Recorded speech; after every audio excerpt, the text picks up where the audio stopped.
Welcome to the Rock Fight, where we speak our truth, slay sacred cows, and sometimes agree to disagree. This is an outdoor podcast that aims for the head. I'm Colin, and today the Monday crew of outdoor industry insider Eoin Comerford and outdoor brand and creative expert producer Dave are back.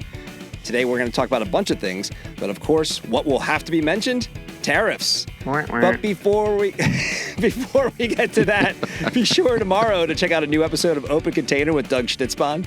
Follow and listen to Open Container on your favorite podcast app. And on Wednesday, we're checking in with Switchback show director Christina Henderson to hear what she thinks after this year's event and to take an early look at 2026. And on Friday, come back for the insights that we learned while attending the Outdoor Market Alliance media event this week.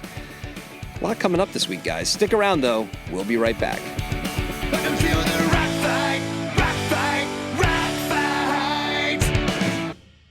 Hey, everyone. Before we keep going here, I need to tell you about our teammates at Darby Communications. Like I've been telling you, if you run an outdoor, an endurance, or an active lifestyle brand, there is no better PR and digital marketing belay partner or drinking buddy than Darby. They can help your business reach new heights, and they might just keep you from falling on your ass. Since we started working with Darby, more and more people, and this is an important point now, guys, I want you to hear me on this, more and more people have reached out to us here at the Rock Fight because of that messaging. Look, guys, I'm dead serious. If they can help us, they can help anybody. Hit them up at darbycommunications.com. Do it today. Liz and Royal Robbins were known as American climbing royalty, part of the first group of Yosemite-based climbers that would scale routes yet unclimbed, who would promote the ethic of clean climbing, and who, with a core group of startup brands, would serve as the foundation of our modern outdoor industry. From their very first pair of shorts that could boast a true climbing functionality, Royal Robbins has become synonymous with comfort, versatile wear for the modern adventurer. From Rockcraft Productions coming spring 2026 to a specialty store near you, Royal Robbins presents Being Royal Robbins. It's the story of how the Royal Robbins men's desert pucker became an icon and spawned the new Camino pucker. And it's the story of how an innovative brand launched mosquito protection technology to keep you protected without the use of chemicals, and why the Salif hoodie is possibly the most unique hoodie in our outside world. And how you can experience this uniquely American story of adventure through the thoughtful clothing choices of Royal Robbins. Available for streaming everywhere you find actual water-based tributaries. Being Royal Robbins, because nature and adventure are good for the soul. In the store aisles, a quiet revolution is happening. With Endeavor, frontline staff aren't just selling products, they're building trust, making connections, and turning browsers into loyal customers. Let's see how.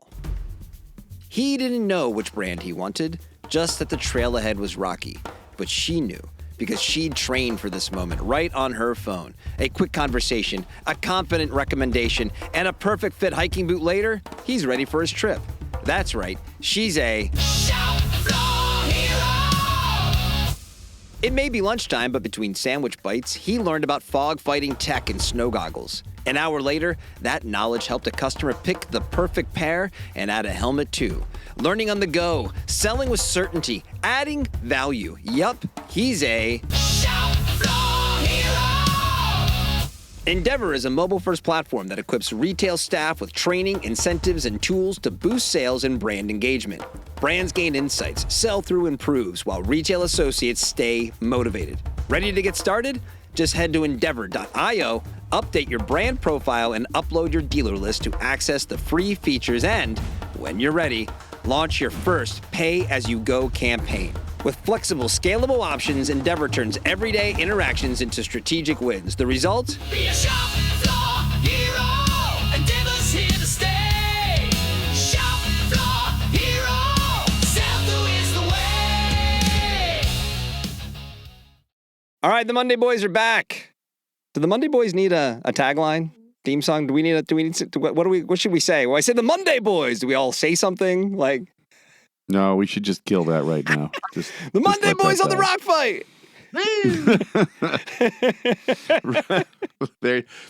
That's what we're grabbing. We're gonna grab that, and that'll be the drop. Right there. When That's you hear it. Monday From Boys, now you're on, gonna just hear and going woo. Yeah, that's it. I do think we do need to check in. We teased the last time we were together, 2 weeks off here. Owen, how were the fireworks?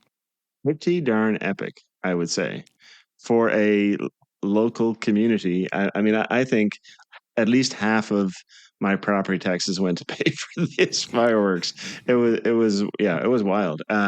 It's the same group apparently that does the show for the city of Detroit. So they had these barges in the middle of the lake, and we were just perfect position, and really, really nicely done. Did you go out on your boat the next day and skim off all the trash yourself, or? No, but our neighbors did warn us that if we went out on the boat, that we should cover the seats of the pontoon with towels, because you will get sprayed with some burning embers. Some ash. Ash, Yeah. yes. Burning embers. Well, potentially, yeah. You know, other people call that shrapnel. Well, what are the fireworks supposed to represent on the 4th of July, right? So Yeah, I guess But- so. Right? yeah. But large wholesale explosions, and that's right. Well, we're glad you paid for that upcharge for that house. You know, it sounds like it was worth it. Oh, 100%. All right, everybody, time for the Rock Fight lightning round. Rock fight, lightning round. And the Rock Fight lightning round is presented by the ultimate comfort of more than 30 amazingly crafted and diverse styles from Lems Footwear. Head to lemsshoes.com to learn more. I think, Owen, we need to still want to get you a pair of Lems, if I'm not mistaken. I think I have the sandal, but I'm not as I think we talked about on this pod, I'm not a toe post sandal person. Right. So I actually gifted those. No, I'm looking forward to getting the Slasher, Trailblazer. Thrasher, Brazer, whatever. No, but let's park that name though, and let's use that later, because that's Okay. excellent. Yeah, I'm wearing my Trailblazers right now, actually. Okay. Good shoe. Yeah, I'm gonna change my Trailblazer to Trailblazer. Gonna write That'll be- Raining Blood that's on the right. side of it. Can do a little collab. The Lems and Slayer collab. Can we do that? No, the other will be Trail Anthrax with the Trail Yo, Slayer. Lems, this is just good free advice. You could partner up with metal bands Right. throughout history. Absolutely. That's right. One for each shoe. All right, so for the lightning round, we're starting off with some news that happened right before the 4th of July holiday. So news broke that sporting goods retailer Big Five was being acquired by a combination of specialty golf retailer Worldwide Golf and private equity firm Capitol Hill Group for I believe an all-in price of $112 million, including the assumption of $71 million in debt. Did I get that right, Owen? Exactly. Right. So in other words, the price to the equity holders, the shareholders, was the whatever that difference is, $30 million. The rest really went to pay off the debt. It sounds like a pretty low amount considering we're talking upward close to 100 stores. Well, we're talking 400 plus stores. Oh, wow. Yeah. Okay. Sounds even worse. when you Yeah. put that I mean, way. this is a company that did almost $800 million last year, which now is down from a peak of $1.2 billion at the peak of the COVID sports boom. So yeah, I mean, you're kind of getting $1 billion retailer for kind of pennies in the dollar. Absolutely. So is this, what's your take? I mean, was this a good deal, bad deal? Like, what do you think looking at this? The price itself is 60% higher 36% higher than the 60-day average, which is what people typically look at when they're looking at these kinds of deals, these go private deals where they're, snapping up the publicly traded companies. That said, though, the 52-week high is $299. So you're less than 50% of the 52-week high, which is really pretty rough. And that's not that far away from the spike of where it was $44 a share back in November of 21. Now that was sort of like a single day spike, but still, I mean, this was once a pretty well valued company that is on a sort of a long and precipitous slide to. I don't know if it was going to be bankruptcy, or certainly though not great things were happening, right? And so, is it a great price? I don't know. The company's losing money. It's in a challenging situation, but something needed to happen. And so from that perspective, I think it's actually great news for Big Five and for its for its employees, or at least most of them. There's probably going to be some consolidation, at the overall, executive management level. But in terms of store employees, et cetera, and the longevity of that, I think this is a good thing. And I think it's ultimately a good thing for the Big Five brand, because CHG, based upon their investment with Worldwide Golf, has shown that they want to invest in these companies. So that they've helped Worldwide Golf open a bunch of stores. And to those that aren't familiar with Worldwide Golf, they actually don't really go to market so much with that brand. Their brands are like Edwin Watts Golf Shops, Golfers Warehouse, the Golf Mart, Roger Dunn Golf Shop. So it's a bunch of regional players that they've rolled up into a single piece. So they know retail. They are about growth and expansion. They know e-commerce. So I think there's a lot that they could bring to the table here to really hopefully take Big Five out of the 1980s, which is kind of where they've been stuck for the last 40 plus years. Should we read into the golf? Sorry, go ahead, Dave. I was going to say, I hope not, because I think it was in the 80s or 90s. Wasn't Big Five, weren't they charged with selling counterfeit running shoes that were made from cardboard? What? And no, I'm not kidding. There was something in the early 90s This is where they it all were selling began. New Balance and Etonic, and they got fined for selling counterfeit as authentic. But not only counterfeit, they literally had cardboard in the cup soles and things like that. But yeah, let's hope they've moved on from those days. I just Cardboard hope super shoe coming soon from Big Five Sporting. Right. The very first thing I would do if I took over Big Five is change that logo. I mean, that logo looks like it came from 1942. It is. Just wait 5-10 more years, it'll become retro and cool again. Just hang in there. No, I don't think so. Yeah. So I think it's a good thing, and I think hopefully we will see more Big Five stores. We'll see investment in the customer experience in those stores and the merchandising, maybe upgrade the overall appeal. So I think it's a good thing. Is there a place for their assortment in today's? I mean, are they going to be the Sierra of athletic? I mean, where do you go with their mix with what's going on in the market? There'll always be a place for at the value end of the spectrum, right? And Academy has sort of owned that to a degree, or is trying to own that as they expand out of the Southeast and Texas, and they're moving more into my backyard. I don't think they're quite into Michigan yet, but they're in, I think, Indiana, Ohio now. So they're moving right up the Ohio River Valley. So they're trying to do that. They haven't really gone too much onto Big Five's turf as of yet, but I think. Because I think more than half of Big Five stores that are in California, from what I understand. Yeah, it's big out here. But I would say, and they're small. Big Five tends to be a little bit smaller format. They're right. Smallish, 20,000 like square a third feet? the size of a Dick's or something like that. Yeah. Exactly. Yeah. So are they competing with Walmart? Yes and no. I mean, Walmart's sporting goods section is pretty small.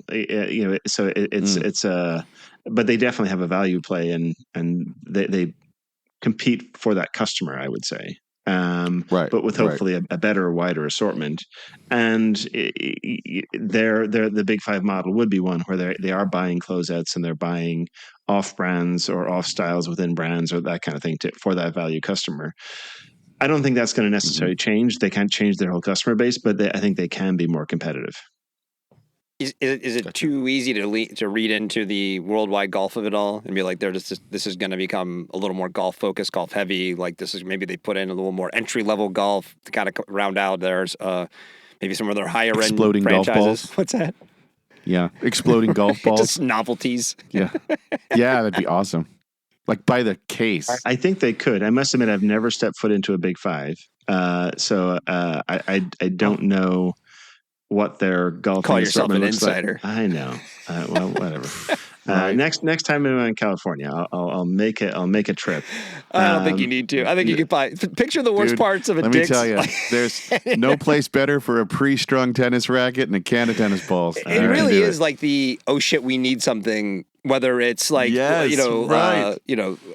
birdies for whatever for your backyard game, or some golf balls on the way to the course or whatever. It is the ultimate plastic baseball mitt. You got to pop in and get something from a sporting goods store. That's a good go-to for that. I don't set your expectations much higher than that. It's kind of what I think. No, but they have a camping section. It's just propane tanks. Got it. That's all it is. It's small little propane There are these glass tanks. bottles with rags coming out of them. That's what they call their propane. Okay, let's stop beating up on the poor Big Five. This is the lightning round. All right. Okay. All right. Well, all right. Well, good on you, Big Five. We are joking aside. We're rooting for you. We are. Come on, it's important. We got to make sure when you see you be successful, get those numbers up a little bit higher. All right. Next story. We have a new player, guys, in the mountain bike gear and apparel world.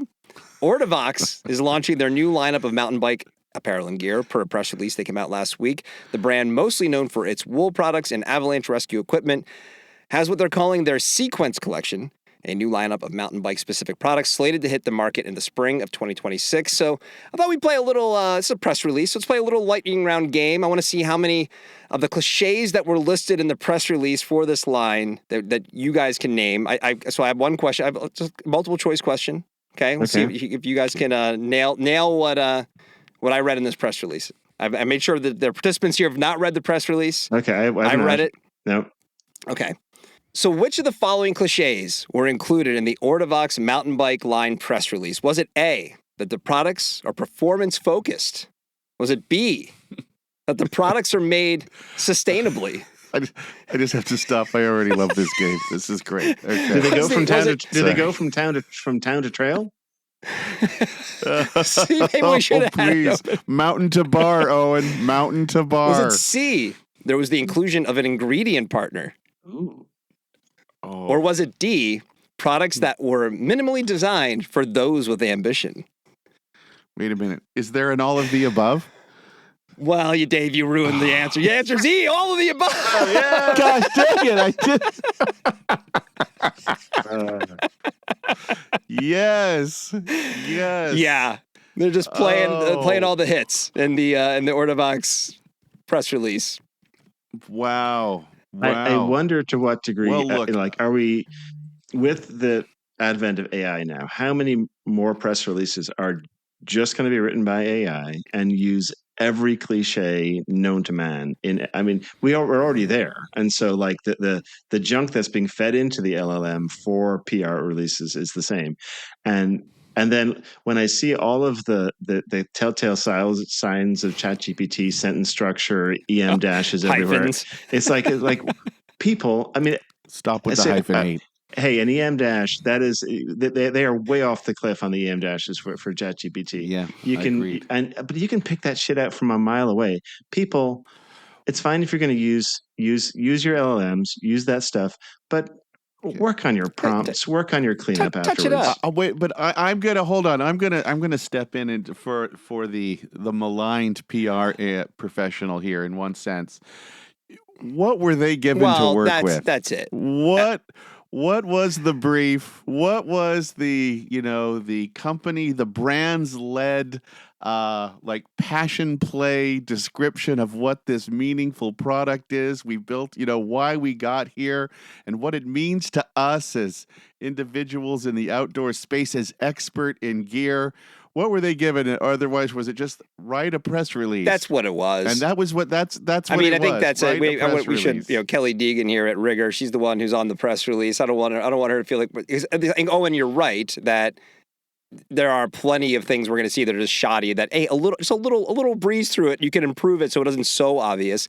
I don't know if that's necessarily the case here. I know, this press release. I haven't even read this press release, so I'm not suggesting it was ChatGPT. But it's been a pretty much, to Dave's point, a copy and paste world for a lot of this stuff too, because whoever wrote this is just going off of whatever the brand feeds them. Right. And if it's like, well, here's the talking points for the new line from Ortovox, and it's sustainably made and performed. Wouldn't you love to see the real press release, like not a press release, but like a what really is going on release, which is like, hey, our sales are kind of shitty right now. And so we were kind of brainstorming amongst the executives about what's an area that we're not in where we might be able to kind of leverage all the other stuff we do, repackage it, sell it as something different, and hopefully get more sales? What about mountain biking? What do you think? Seasonal I've diversity. been mountain biking, Owen. Yeah, I've been mountain biking. How about we get into mountain Yeah, biking? yeah, that's No, great and idea. Ortovox, right? And then it's Merino, like, you know, the history of somebody Merino, avalanche rescues. So, like, and we need a summertime activity. somebody looked up and said, that is a very competitive, highly nuanced, low margin game. Me too. There's room for us. There's totally room for We're us. based in the mountains. What other things, sports are in the mountains? Mountain biking. I love it. Let's do it. Sorry, Ortovox, like if there's anybody there who wants to reach out, please send us an email, myrockfight@gmail.com. Would love to hear about it. But you get response time. I'm for sure we'll hear, but we've all sat in these rooms and it's so that's where I immediately put myself when I'm reading this is like, what was the barrier to entry here of like, this is a good idea? I mean, because it's the same thing we've talked about in a million other, examples. Entering a new category, it's hard, especially Super cycling hard. when you have everything from people wearing Goodwill shit to stuff that's on REI Outlet or Amazon for $10 to the high-end stuff. It's so saturated. How do you pull it off? I don't know. Can we think of anyone who has pulled it off in like a meaningful way, like expand it into an adjacent category where there may be there's a fit? Who is it? Well, I'm sure there are lots of examples. I just can't think of any right now. Nike. Listen, Ortovox, we're having a little fun at your expense. You're not the first to go through this. No. You're not the last brand to go through this as well. Absolutely we do not. get it. I mean, Right. when you're looking at the budget and the forecast, and there's a big gap in the summer months, you got to do something. But let's see how it all shakes out here, I guess. Hey, and honestly, too, we haven't even seen the product. Haven't even seen it. Have no idea. Maybe there's something to it. Exactly. Maybe And it's, the other option for why this was built, was because the CEO, whoever the heck that is an avid mountain biker. And it was just like, you know what? Oh, that could, yeah. I want, guys, make me some mountain biking stuff. I want to wear my own brand. It's all about me. Right. Yes. Okay, last story for the lightning round. And this one actually will help us segue into our main topic for the day, because per SGB, per CISO, per Owen's LinkedIn page last week, Helen of Troy, owner of brands like Osprey and Hydro Flask, experienced a 10.3% decline during their fiscal first quarter. Two key contributors were cited for the decline: softer demand in the insulated drinkware category, namely Hydro Flask is the brand you're thinking of there, and cancellation of orders due to, wait for it, higher tariffs. So we're going to be getting into the latest tariff news in a minute. But for this one, Owen, how much do you think is this market and trends? Is this a shift in the market and trends, or is this truly more about the tariffs? No, I think this is more about the Hydro Flask brand, personally. And yeah, there's a lot going on here. And certainly there was some pull forward of sales into the prior quarter because people wanted to get ahead of the tariffs. Yes, those things are happening. But they also indicated the expectation that future softness was going to be in this drinkware category. So that tells you this is not just some bump in the road, that they really see some challenges with the Hydro Flask brand itself. So your post on LinkedIn also referenced Helen of Troy taking Hydro Flask to Costco in a big way, which seems to have been to your point, what you just said, right? Potentially a damaging brand move. What are the dots you're connecting between the Costco program and what you're hearing about these earnings? First of all, the Costco program, which came out, I think, late last year, at the time was a bit of a Hail Mary, right? So in other words, sales were already, if not stagnating, dropping within their core sports and outdoor category. And so I think the then CEO said, shit, we need to juice these numbers. A big PO from Costco, that'll do the trick, right? And it did. It propped those things up. But I think it absolutely torpedoed the brand in specialty outdoor. So because the offer, just so the offer within Costco, it was an essentials hydration package, which basically took the top two SKUs in the Hydro Flask catalog, put them together for over 40% below the MSRP of those individual items, and they actually added in a second little piece in there too. Really, it was basically 50% off or wholesale, right? So you ask an outdoor specialty retailer, and I talked to a few, and they were like, "F this." we have so many options when it comes to hydration brands right now. Yeah, And exactly. there are so many other ones that are not discounting the hell out of the product on their own website. They're not selling into Costco. They're not selling into Target and Fred Meyer and every other place. So we're going to go there. We're going to stick with Yeti, who is really stuck with their pricing. We're going to bring in Awala and some of these other brands that are really leaning in and driving new demand. And sorry, Hydro Flask, we're Well, going to cut our orders.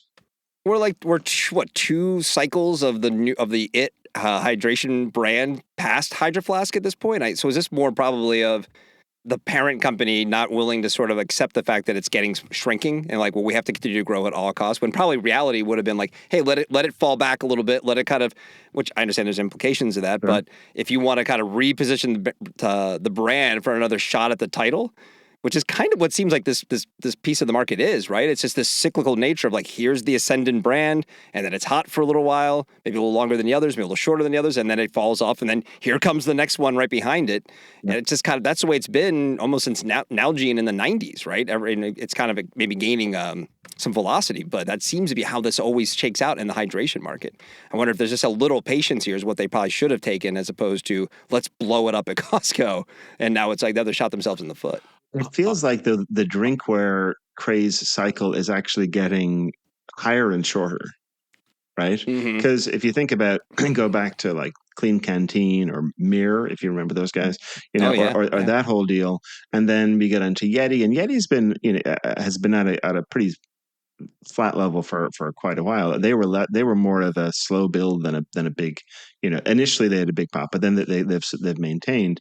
But then you had the Hydro Flask bump, right? And then you had, was Stanley next? I'm not even sure if anyone came in between there, but that's gone up and come down. I mean, they're going to be feeling pain here in the next couple of years. So, but at what point do people just have too many fucking water bottles? I mean, Wow. we have a whole like upper cabinet in our kitchen. Same. That's full of these fucking things. I mean, It's like, come on, how many can you possibly use?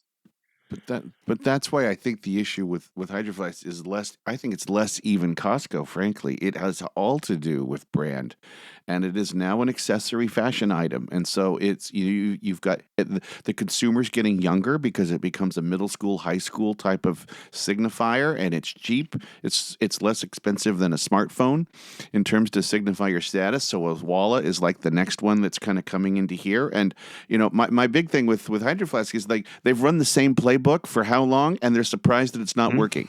That's the thing. If you look at the imaging that they create, the fact that they brought color to the market is great, but everybody does that. That's no longer a position that's sustainable. So how are you going to leverage that but still bring something new? I mean, it looks like a tired classic outdoor brand that's a little better than that, because they do get their fashion play for sure, but they're just being left behind. Well, the Costco thing's interesting too, right? Because when we were at Polar Tech, we made a line of Polar Tech branded fleece, Kirkland Polar Tech branded fleece pullovers.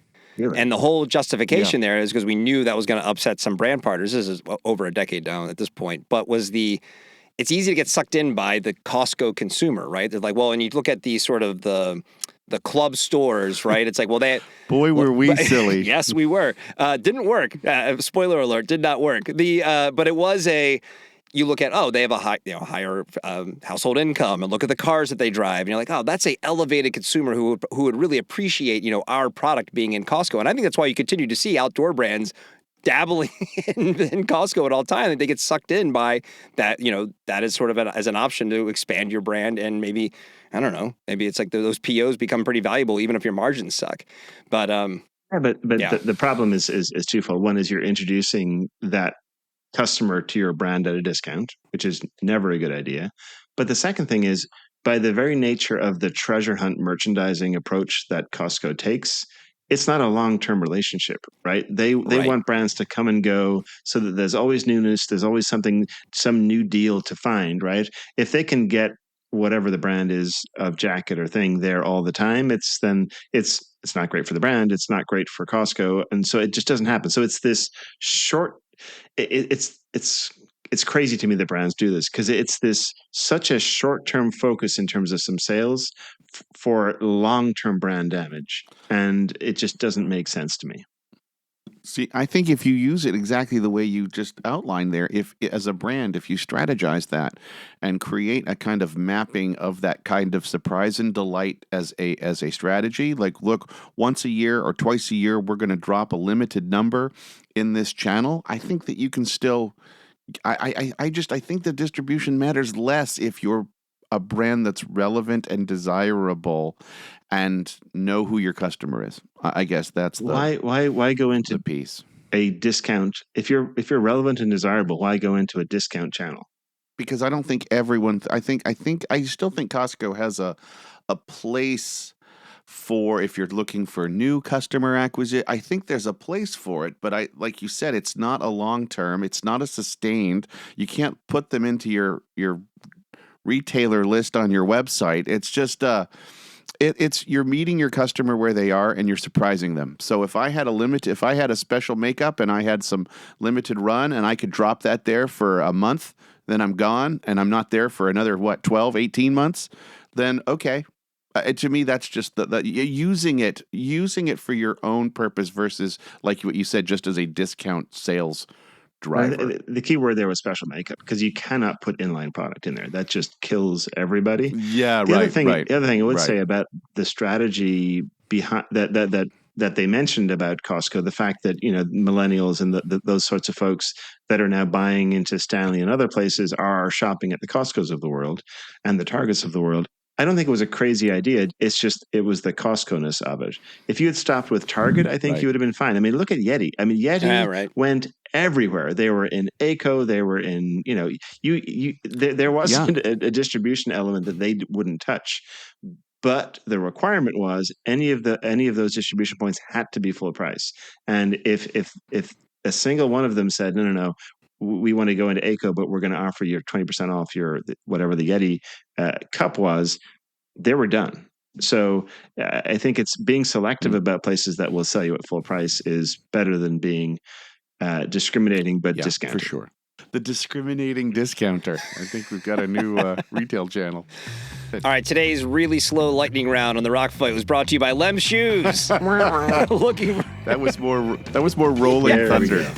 The slow-moving storm. Looking for shoes that offer both long-lasting durability and all-day comfort? Look no further than Lems, with a versatile lineup featuring over 30 thoughtfully designed styles. From minimalist sandals and rugged trail boots to vegan-friendly sneakers and laid-back slip-ons, there's truly something for everyone. Whether you're hitting the trail, traveling the globe, or strolling through town, Lems are built to move with you naturally and keep up every step of the way. Head to lemshoes.com to get your own pair today. All right, today's main topic is presented by Oboz, the pride of Bozeman, Montana, who is also the Cupid to the outdoor world. And we've had some, I should announce it, Tariff Watch 2025. We've had some updates when it comes to tariffs and how those may impact the outdoor industry. The July 8th deadline has come and gone, and there have been developments. But first, there was the news that came out on July 2nd that a new trade deal has been struck with Vietnam. The big picture details there is a 20% tariff on goods coming into the U.S. from Vietnam, 0% tariff on goods entering Vietnam from the U.S., as well as a 40% tariff on transshipments through Vietnam from a third party. Then on July 7th, the Trump administration sent letters to 14 countries detailing a variety of tariffs that will be imposed on those countries starting August 1st. Lastly, we're recording this on July 11th, and it was just announced that Canada would be getting a 35% tariff because of all that illegal fentanyl that is just crossing the northern border by the truckload, apparently. So, Owen, we're back with tariffs. What's your take? What are the takeaways here? Should we start with the Vietnam deal? Sure. Yes. I think what the Vietnam deal really shows here that all of this tariff bluster is really about countering China and has nothing to do with all of these trade imbalance conversations that were supposedly the rationale for this, right? Because when you look at it, like, oh boy, we got this access to the Vietnamese market. Trump, I call this. If you want to go back, you call Trump? No. If you want to go back and listen to the podcast, whoever months ago when we were talking about this deal, I called the fact that one of the rationales that they would say is that it was going to give access to the Vietnamese market for U.S. autos, right? Sure as shit, Trump is crowing about the fact that now U.S. SUVs will have I remember zero talking about this. tariffs That's right. going I think we into. joked about the idea of an SUV ripping around Vietnam, a U.S. made SUV in Vietnam. If you were in a U.S. SUV, like take a Cadillac Escalade and try to get one block through Hanoi, you would never make it. Either you would never make it, or you would kill 60 mopeders in the process. I mean, it's just Sounds pretty asinine. American, actually. You know, It is the American way. So that's all complete bullshit. The key here is the transshipment piece, right? Which is to say, this is all about containing China.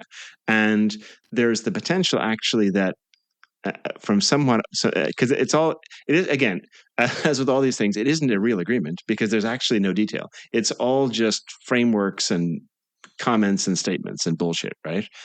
But this whole transshipment thing, nobody knows what it actually really means. Theoretically, what it would say is that you can't just send a product from China through Vietnam, repackage it and ship it on and get the only 20% tariff.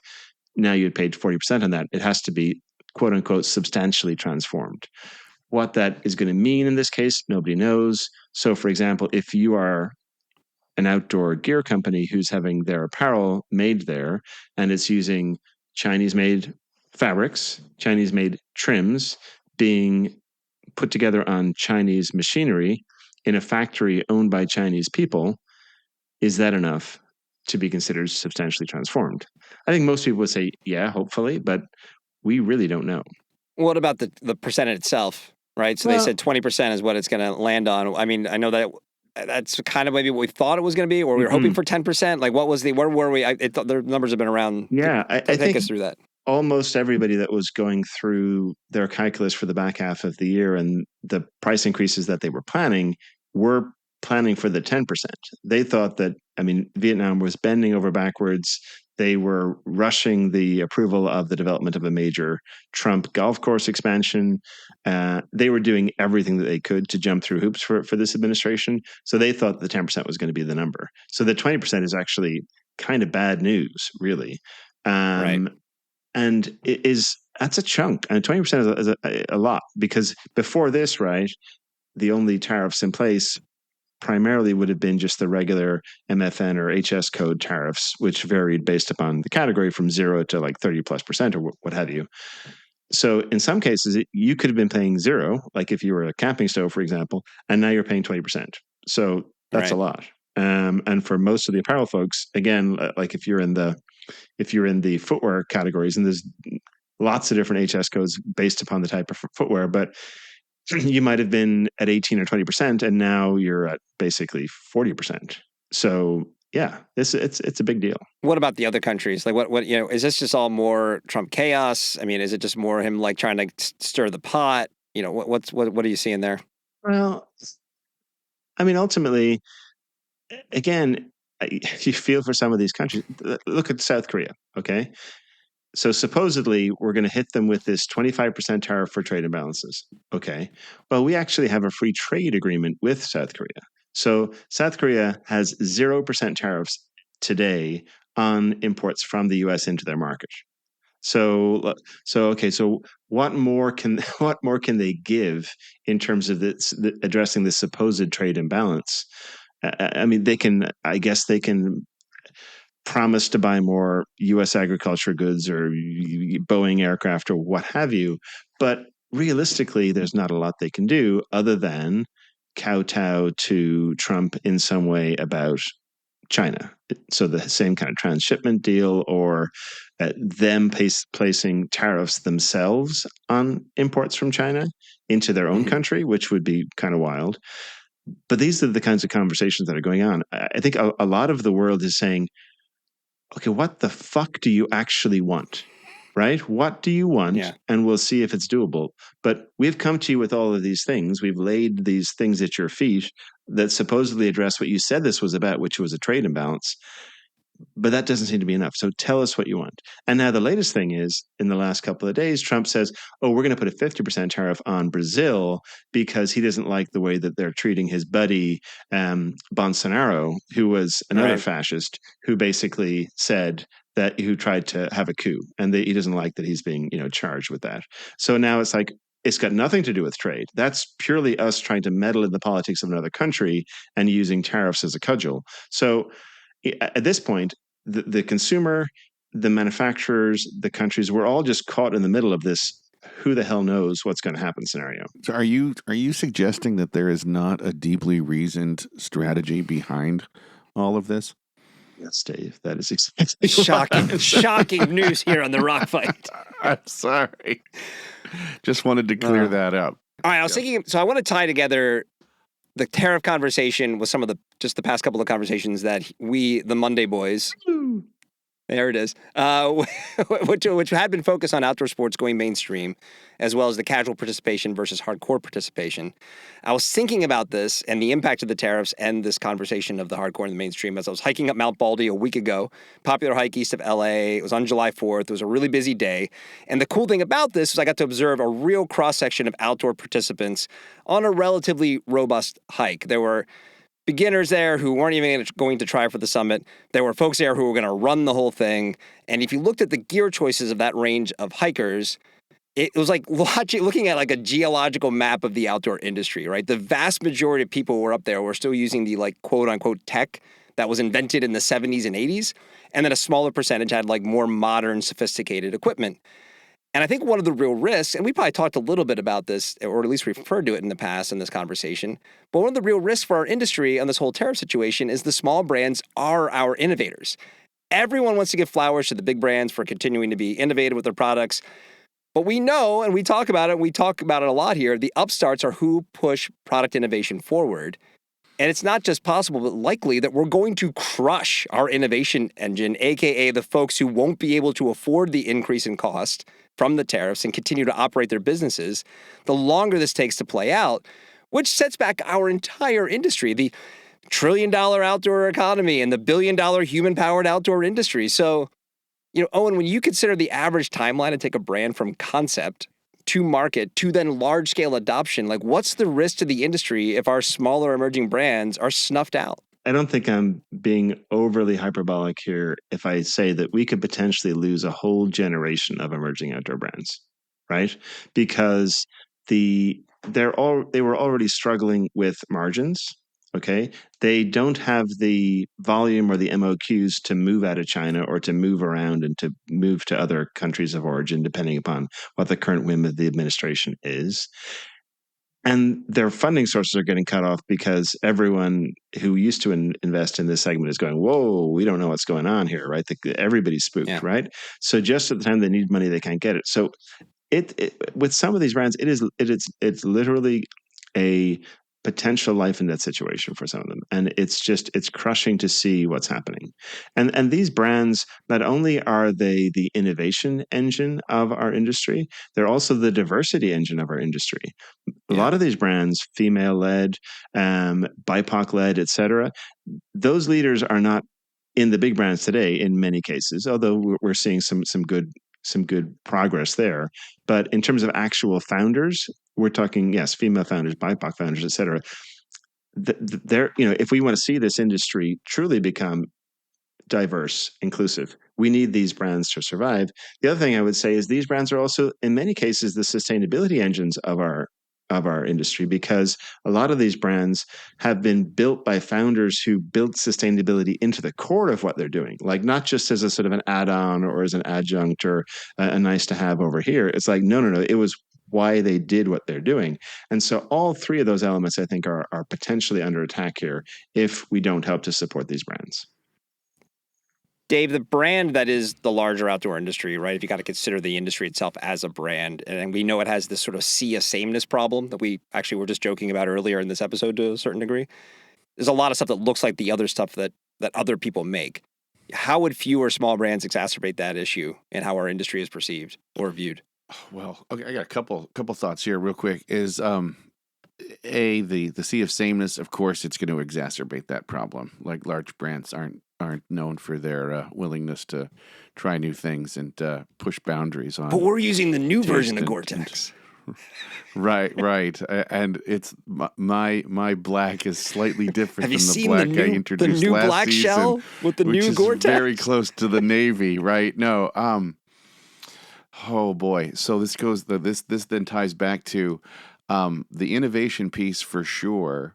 If we want this to continue, the industry big brand needs to figure out then how it is going to make it viable for these brands to exist in an onshore reality. I don't think you can be a sustainable brand truly if you're making things across the ocean and sending them on big ships and living in containers. That's the reality of our commercial system, but that is such a massive strain that you talk about your footprint.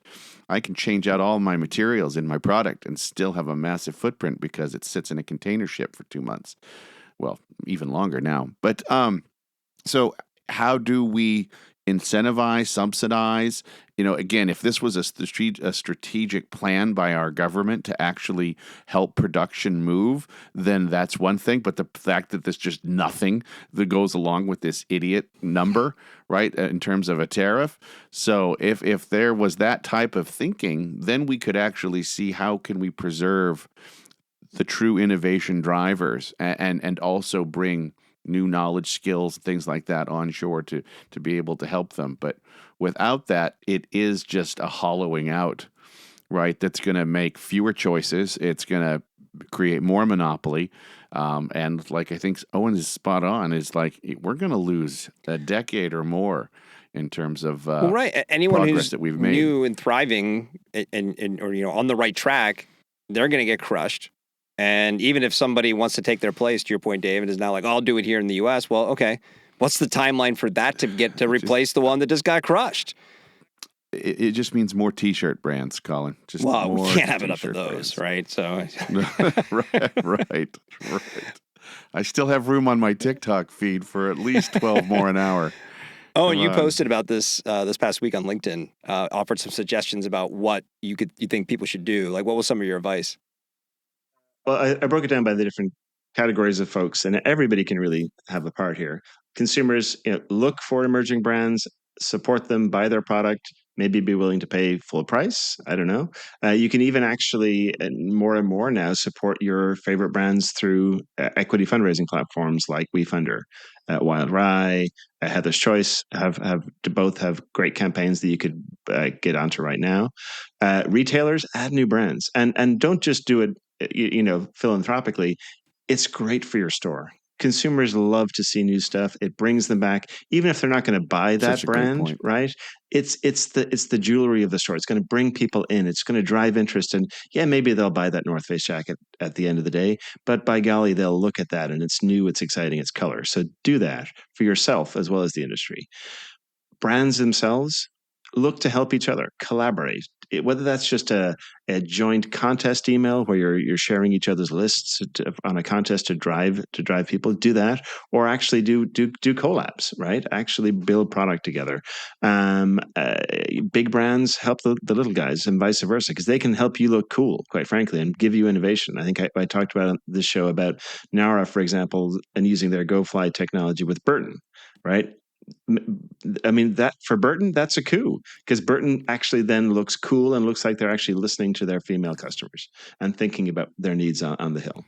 And then my final group is sales reps, right? Sales reps, you know what? Having emerging brands probably doesn't make a ton of financial sense. So don't do it because of the dollars and cents and the commission check. Do it for the betterment of the industry and for giving back to the industry that's given to you. And at the end of the day, it'll make everything better for you, for your business, for the other brands that you represent. And you never know, that brand that you are picking up that's an emerging brand that you're mentoring, they may be the next big thing and you're in on the ground floor.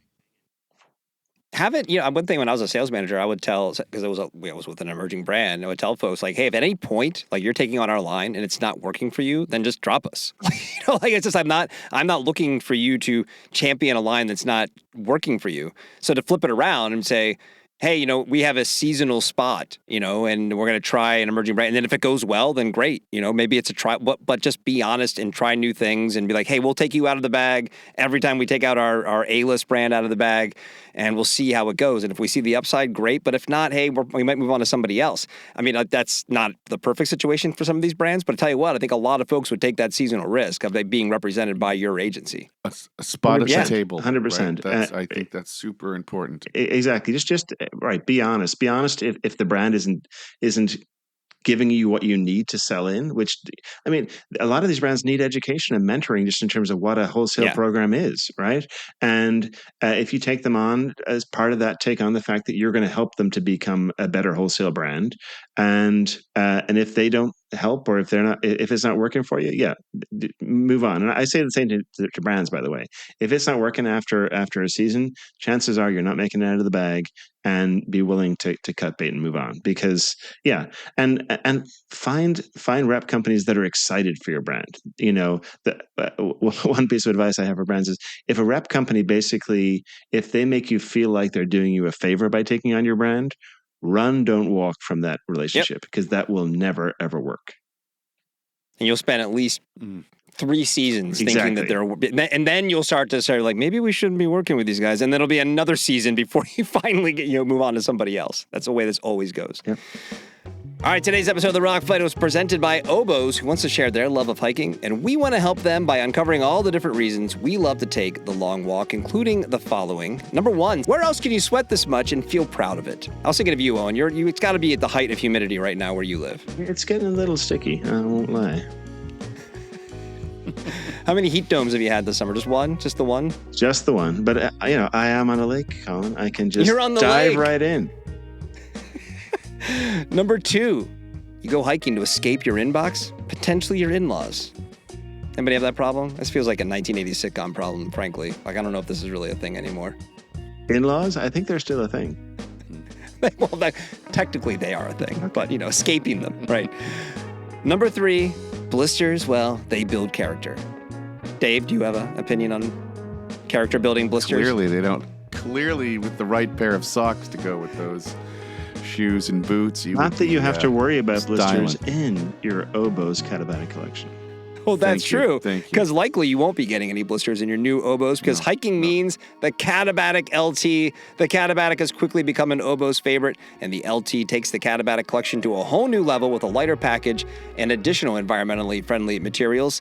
From fast packing to day hiking, the Katabatic LT is your new shoe of choice. And this hiking appreciation moment is brought to you by Oboes of Bozeman, Montana, certified B Corp 6 million tree planter, an inhabitant of the greater Yellowstone ecosystem. Oboes is the maker of premium quality footwear for the trail and the Cupid to the outdoor world. Oboes.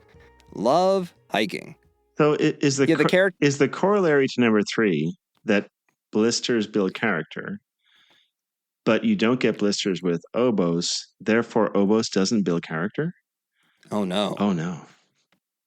Yeah. But if you maybe you have all the character you need if you're choosing Oboes. There it is. You're already at such a high level of character. Right. Right. Your taste, your character. Yes, exactly. You're right. Yes, good.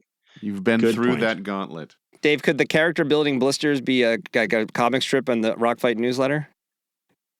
I just refuse to acknowledge their existence, Colin. They're just an unnecessary burden, right? I mean, we eradicated smallpox. There's no reason why we should be living with blisters. Give our government time. We'll bring it back. We eradicated measles too, but hey. Yeah. I think smallpox is next on the list. Does that mean that we're about to experience an anti-sock movement? like it's just there are people that are their conspiracy about socks, and you know how I feel about big sock. I think that we're all under their we eradicated small under socks, their toe, so to speak. It's time for the party shot. All right, for the parting shot today, producer Dave, you're up to the plate. You got the parting shot. What do you got? Colin, today's parting shot, we're gonna go with the positive. We're gonna go the high road. This is we're not the parting taking high shots five. at somebody, and the parting high five, right? I just want to call out Hoka dropped just recently their kind of new creative. I don't know if it's a campaign or if it's just a brand video piece, but it's called Together We Fly Higher. It's about kind of the shift from the runner to the people who support them during their kind of their journey, whether it be training or race day or all that. But what I just want to point out from it is, and Colin, it's right up my alley. It's essentially a 2-minute music video. The filmmaking is super intimate. I mean, it has this sense of uber reality, which there is, but good filmmaking, especially in kind of sports and active activities, is just spontaneity, is a planned event, right? So how do you get that kind of sense of intimacy and reality? They totally achieved it. They put a Bob Dylan track, "Shelter from the Storm," to give it that kind of gravity to it, and kind of connect the dots. I think it's just well done. It's just storytelling of what you're looking for. It's easily consumable, and I think they hit it out of the park. And they're, teaming. The agency behind that is called Anomaly. They are a big budget. Big, Super Bowl, Bud Light, Google, Uber, that type of agency. So this is really step up for Hoka. And I'm usually not a big fan of the work that comes out of, agencies like this, but they brought in Super Prime Films, so their production company, the director, Lauren Dennis, just nailed it. And I think it's cool to see. So shout out to the folks that put that together. It's just, it's a great 2 minutes of your day to feel good. And like I said, just drop into this world that is kind of the competitive runner and the people that make that I think happen. this is great because no one said anything positive about Hoka for the last 30 seconds. So I'm glad you're doing this. It's been a minute since for 2 minutes you could be a fan, right? Yeah, it's what it is. It's really an ode to running, and it's pushing the sport for sure. Oh, and I just sent you the link. Do you want to watch it? That's right. Awesome. I was watching it now. Yeah, it's cool though. It does remind me of Jaboy. What's his Your boy Scott Jurek? Yeah, Scott Jurek. And all of his posts are about the fact that he can't get anybody to come out on these, ultra runs and basically be his crew, right? And so, yeah. Right. So this is like that's my favorite homage. thing. I've given up ultra running to crew. Crew is way more fun than running the actual race. I love crewing ultras; they're super fun to crew. But it is funny that you're right. That is definitely I think that's a real thing. Uh-huh. I'm not a big fan of the Dylan track in this. I'll admit. I'll take a little side shot. I feel like I don't know if that was the right fit of music, but I know Dave's going to disagree. I see the stain on his face through the Zoom call. Look, it's multi-generational. I think sonically too, the tone that it brings is right. The acousticness of it and the kind of rawness, I think, is what they're going for. You could have put a lot of different tracks to this and still would have been cool. I mean, the footage is just fantastic, and the story that comes from the footage shines through. So you could, really run shot. this 5 different ways. Yeah, 5 different Bob ways. Dylan, But, what a sellout, selling to Deckers. Fucking just Bob Dylan. What are you doing? Hey, dude, if you got the budget, man, you can go right to the catalog. was actually the Chalamet version of the song. So, actually, was it? Right.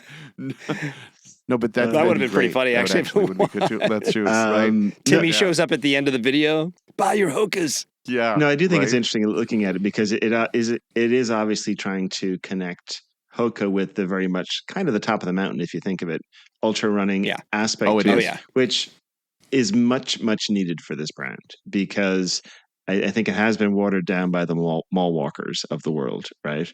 And so certainly a move, I think, in the right direction for them in terms of underpinning the brand with that sort of aspirational aspect. It is a good point. Yeah. And we're turning the parting shot probably into what should have been a segment on the show, right? Because you think of the North Faces and the Nikes who will continue to get grief from so many people, but then but we're able to sort of maintain that authenticity at a certain spot while also serving the masses. And this is the next step for Hoka, right? Because they are the masses now, right? So that hike on Baldy, I saw more Hokas than anything else. Last time I was at the airport, more Hokas than anything else. And so for them to then kind of, re-ingratiate themselves with the core running community is definitely the right step. But they easily could go the other direction if they want, right? And be more like, hey, we're the everyday walker for mom and pop. It's like, no. We are still the best for this activity. I just say you already wrote the parody of this spot where we just replace all of the ultra runners with mall walkers. Same music, same editing technique. Color palette, the whole deal, right? The whole thing, right? There you go. That's exactly passing the orange Julius. What I like about this, though, is the together aspect of it, which is because it would have been one thing if it had just been, ultra runner, out on the peak doing his or her thing by themselves, lone wolf kind of stuff. But this is very much a relational story about how these people relate to other people who are helping them along the way, who are celebrating with them, who are part of this whole experience. So that to me makes it that much better and more universal than just the single person on the mountain approach. Yep. Dave, when are we gonna get the Anu version of this?